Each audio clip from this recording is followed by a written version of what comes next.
బయటికి వెళ్ళిపోతూ వాటర్ని తీసుకెళ్తుంది అనమాట. ఉప్పును తీసుకెళ్తే ఉప్పుకు తోడు నీరు కూడా బయటకు వచ్చేస్తుంది. అందుకని నీళ్లు త్రాగటం వాపులు తగ్గించడానికి ఒక మంచి మార్గం. ఇక్కడ మనం నీళ్లు పేరుకునే నీళ్లు తాగపోవటం కాదు, ఇక్కడ నీళ్లు త్రాగితే అక్కడ సాల్ట్ డిపాజిట్స్ బయటకు వెళుతూ అక్కడ పేరుకున్న నీటిని కూడా తీసుకెళ్తాయి అన్నమాట. మంచినీళ్ళు 4 లీటర్లు 5 లీటర్లు తాగండి, మీకు వాపులు తగ్గుతాయి, ప్లస్ ఫ్రీగా ఉంటుంది సిస్టమ్ కూడా. నెక్స్ట్ రెండోది, ఉప్పుని మానగలిగితే మనం చెప్పేటట్టు వంటలు ఉప్పు నూనె లేకుండా వండుకునే టెక్నిక్ మీకు తెలుస్తాయి టీవీల్లో చూస్తే. అలా వండుకుని మీరు కనుక ఇష్టపూర్తిగా తినగలిగితే 3వ రోజుకి కాళ్ళు వాపులు ఉండవు నాకు తెలిసి. సాధారణంగా వాపులు వచ్చే గర్భిణీకి కానీ లేకపోతే పెద్దలకు కానీ, ఇందాక చెప్పిన క్రానిక్ డిసీజులు 3ట్లో వాపులు ఉంటాయి. అవి మొండి సమస్యలు కాబట్టి, ట్రబుల్ బాగా ఎక్కువ ఉంది కాబట్టి. అసలు ఉప్పు మానేస్తే 2-3 రోజుల్లో ఇక సొట్ట పడదే కాలు. ఉప్పు మానేస్తే ఫస్ట్ తగ్గే జబ్బు కాళ్ళు వాపులే.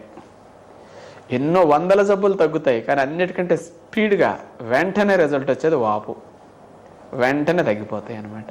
మీరు మానేసి తీసుకోండి, వాపులు 3-4 రోజులు తగ్గినాయి అనుకోండి, ఇక మరి మీరు నిశ్చయంగా నేను ఉప్పు లేకుండా తినటానికి అని గట్టి నిర్ణయం తీసుకుని అలాగే తింటూ ఉంటే డాక్టర్ గారికి చెప్పి వారి సలహా మీద మందు మానేసేయండి.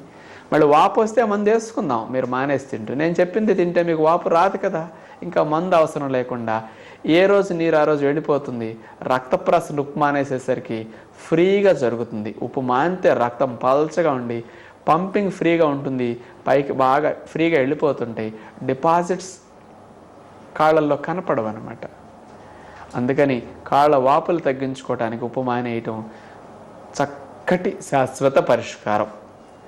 ఇలా గనక మీరు తినగలిగితే మంచిది. నా వల్ల కాదండి అంటే ఏదో చిటికెడు అంత ఉప్పు కొంచెం వేసుకుంటూ నిలవ పచ్చళ్ళు ఇతర ఉప్పు ఎక్కువ ఉండే పదార్థాలు మానేసి కొంచెం ఎక్సర్సైజులు బాగా ప్రొద్దునే సాయంకాల పూట గంట సేపు తప్పనిసరిగా నడవటం చేయటం, కొంచెం ఇతర వ్యాయామాలు అట్లాంటివి చేయటం కనుక మీరు చేస్తే కండరాల బలం పెరుగుతుంది, పంపింగ్ పెరుగుతుంది, కాళ్ళల్లో వాపులు రాకుండా ఆ నీరు మూవ్ అవుతుంది అన్నమాట.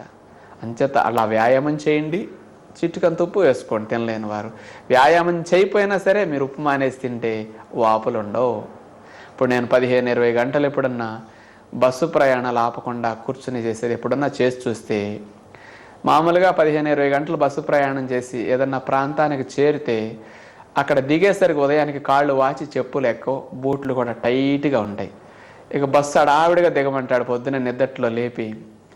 అలాంటప్పుడు అడావిడిగా చెప్పులు పట్టకుండా బయటికి తెచ్చి మరీ వేసుకుంటారు కొంతమంది. చుట్టాలు ఇంటికి వెళ్ళేసరికి కాళ్ళు బాగా వాచి ఉంటాయి. ఏంటండి ఇంతలా వాచిపోయినాయి అంటే అప్పుడు వాళ్ళు అంటారు, నాకు బొత్తిగా బస్సు పడదండి అందుకు వాచిపోయింది. తప్పు మనలో పెట్టుకు పాపం బస్సు మీద తోసేస్తారు ఇక్కడ. అందుకని ట్రబుల్ మనలో ఉంది. అదే మేము అట్లా ప్రయాణం చేస్తే వాయువు ఆ సాల్ట్ ఎఫెక్ట్ అట్లా ఉంటుందన్నమాట. అందుచేత మనకి ఉప్పు మానేయటం ఆరోగ్యానికి మంచిది.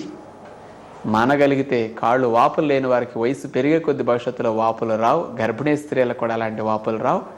అది ఏ సైడ్ ఎఫెక్ట్ లేకుండా మన శరీరంలో ఉన్న ఎక్కువ నీటిని అనవసరంగా ఆపకుండా బయటికి పంపించే ప్రక్రియ సవ్యంగా పనిచేస్తుంది అని మనందరం గుర్తుంచుకోవాలి.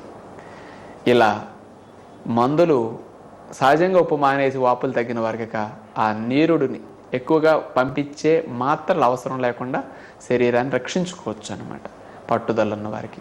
మరి మీరు ఇలా ప్రయత్నం చేసి కాళ్ళు వాపులు లేకుండా జాగ్రత్త పడతారని ఆశిస్తూ తదుపరి కార్యక్రమంలో మనం మరిన్ని ఆరోగ్య సమస్యలకు చక్కటి చిట్కాలు తెలుసుకునే ప్రయత్నం చేద్దాం.